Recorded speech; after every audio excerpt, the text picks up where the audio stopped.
Assalamualaikum warahmatullahi wabarakatuh. Saya Sindiantika dari kelas 3L ingin mempresentasikan hasil materi saya, yaitu mengenai konsep dasar sistem operasi. Oke, langsung saja kita ke materi. Pengertian sistem operasi. Sistem operasi adalah software yang mengontrol eksekusi program komputer dan dilengkapi dengan penjadwalan, penelusuran kesalahan, pengendalian input-output, akunting, kompilasi, penyimpanan, manajemen data, dan layanan hubungan. Yang kedua, ada tujuan sistem operasi. Sistem operasi dimaksudkan untuk memudahkan penggunaan komputer secara efisien. Sistem operasi mengatur secara optimal sumber daya sistem komputer. Nah, ada juga sifat-sifat sistem operasi. Yang pertama, usability, yaitu kemudahan pemakaian, memudahkan penggunaan, mempunyai desain untuk menyenangkan user atau user friendly.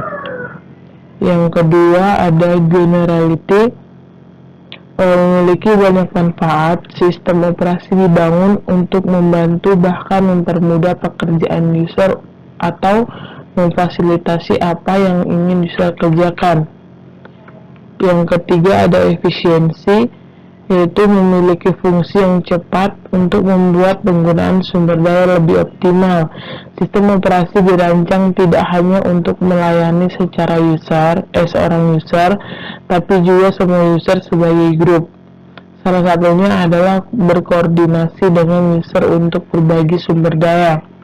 Yang keempat, ada visibility, memiliki banyak kemampuan yang diharapkan oleh user, sehingga mereka mengambil keuntungan maksimal dari sistem operasi. Nah, yang selanjutnya ada komponen sistem operasi.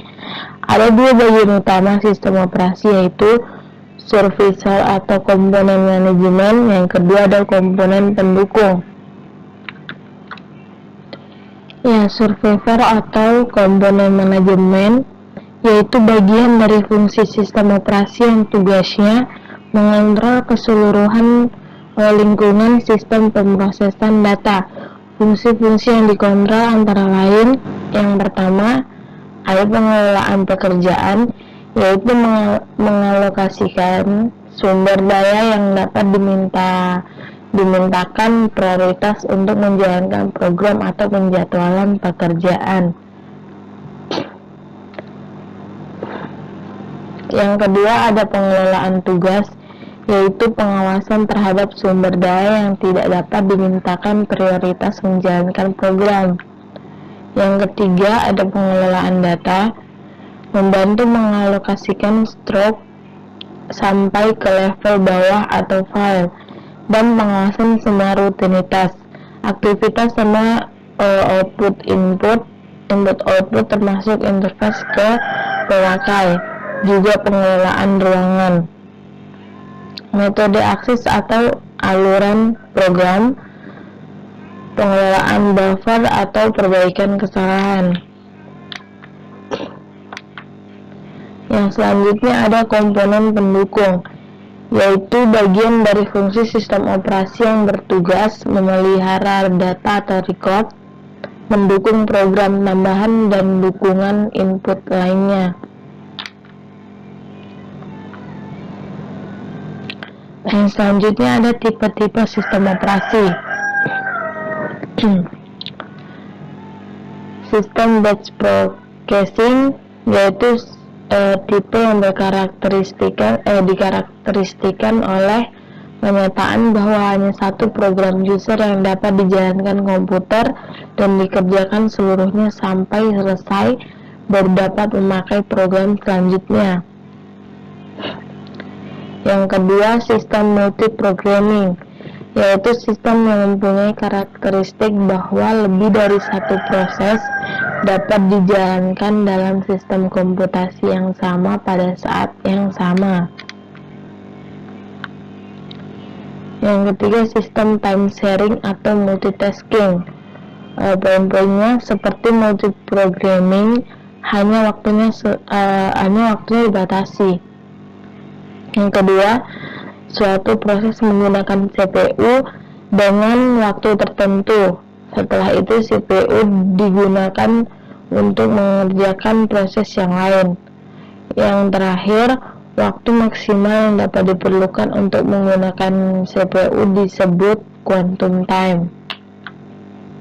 Yang selanjutnya ada sistem multiprocessing atau tight coupled system, yaitu suatu sistem yang memiliki lebih dari satu prosesor sehingga mampu menjalankan satu atau lebih program menggunakan bus, clock, memori, dan peralatan lainnya secara bersama-sama. Sistem multiprocessing dibagi menjadi dua, yaitu symmetric multiprocessing, yaitu tiap prosesor memiliki sistem operasi yang sama. Yang kedua ada asymmetric multiprocessing, yaitu suatu prosesor berfungsi sebagai master prosesor atau mengatur jadwal dan mengalokasikan kerja tiap-tiap prosesor, sedang prosesor lain berfungsi sebagai slave. Ada selanjutnya sistem terdistribusi atau loosely coupled system, yaitu kumpulan prosesor yang dapat menggunakan memori atau clock secara bersama-sama. Keuntungannya yaitu pemakaian research secara bersama-sama, kecepatan komputasi, reliabilitas, faktor kegagalan proses dapat dikurangi. Yang terakhir ada komunikasi, adanya transfer data dari satu program ke program yang lain. Yang terakhir ada sistem real time, yaitu digunakan jika suatu operasi memerlukan ketepatan waktu dari prosesor atau aliran data dan sering digunakan sebagai pengontrol terhadap aplikasi-aplikasi tertentu. Ada dua bentuk sistem real time, yaitu yang pertama hard real time, yaitu menjamin critical task dapat diselesaikan tepat pada waktunya. Yang kedua ada soft real time, yaitu memberikan prioritas pada critical task dibanding dengan task yang lainnya hingga critical task selesai dikerjakan. Yang selanjutnya ada struktur dasar sistem operasi. Yang pertama, sistem monolitik, yaitu sistem operasi sebagai kumpulan prosedur dapat saling dipanggil oleh prosedur lain bila diperlukan. Contohnya Unix. Adapun kelemahannya yaitu pengujian dan penghilangan kesalahan sulit karena tak dapat dipisahkan dan dialokasikan. Yang kedua, sulit dalam menyediakan fasilitas pengamanan. Yang ketiga, tidak fleksibel karena komputer sebenarnya tidak memberlakukan seluruh layanan yang disediakan. Kesalahan satu pemrograman pada satu bagian dari satu kernel menyebabkan matinya seluruh sistem. Keunggulannya, layanan dapat dilakukan sangat cepat karena terdapat di satu ruang alamat.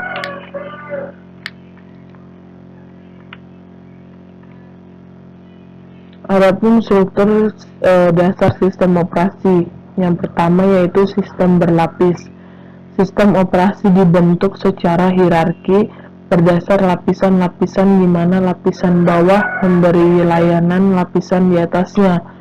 Adapun yang dimaksud dengan struktur berlapis yaitu mengurangi kompleksitas rancangan dan implementasi sistem operasi. Tiap lapisan mempunyai fungsi dan interface I/O atau input-output antara dua lapisan bersebelahan yang terdefinisi baik. Contohnya Unix termodifikasi, Venus, THE, OS 2. Adapun kelemahannya, fungsi-fungsi SO harus diberikan setiap lapisan secara hati-hati. Keunggulannya yaitu memiliki keunggulan rancangan modular.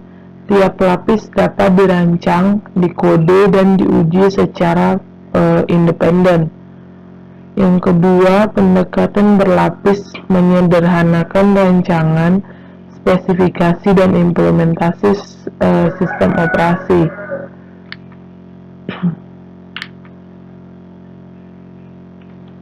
Oke, itu saja mungkin yang dapat saya sampaikan. Bila ada kurang dan lebihnya mohon dimaafkan. Assalamualaikum warahmatullahi wabarakatuh.